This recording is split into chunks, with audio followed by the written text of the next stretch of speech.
when you did not have the privilege to be raised by your dad. I call it a privilege because it's so scarce.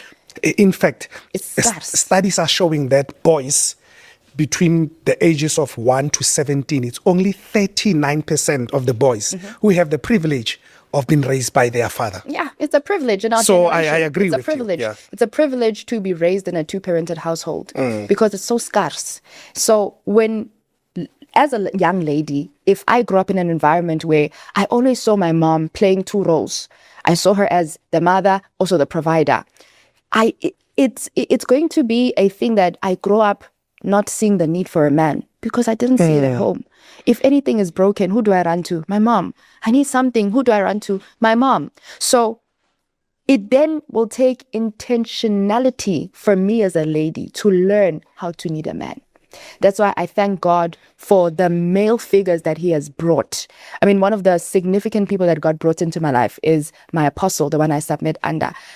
In as much as Who is that? My apostle Ms. Mzwakhe Tancredi. Okay. So this man of God did not just play a role of just mentoring my spiritual gift. He became a father figure. So it gives you a sense of belonging as a lady because you know there's a man you can look up to. Should I say I want to get married, I know the kind of man to look for, the kind of qualities to look for. But if I didn't have that as a young lady, I will settle for anything and anything that comes before me. When as a young lady, you don't have a man that speaks into you and tells you you are worth it, tells you you are beautiful, tells you that God has called you for great things, you will settle for anything that the world throws at you. And this is how women end up in this continuous vicious cycles of being single mothers, because everybody is running for sense of belonging, any kind of love that you could get, easy love that anybody's willing to throw at you. It takes a certain level of grace and healing for me and my position to have so many men who could be interested in me. But I say, not it. Not it.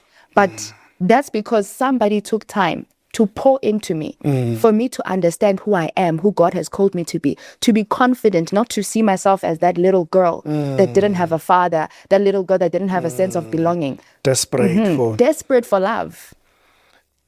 A father sets the throne for her daughter. Exactly. The father is the first point of reference, the first point of a manly love to the woman. So the standard that the father would set, it's actually the standard that will determine the type of men who come into your life. So imagine you've had an absent father. What are the chances of you going for a man who understands presence? You're going to go for the one who is absent because that's what you understand. And that man who is absent is going to make you pregnant and they leave you, boom, you're back in the vicious cycle. It becomes what we call a generational pattern.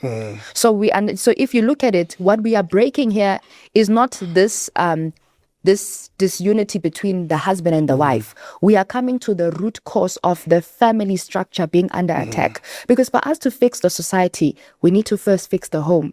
Because the kind of children that are raised within the home determines the type of people we will have in society.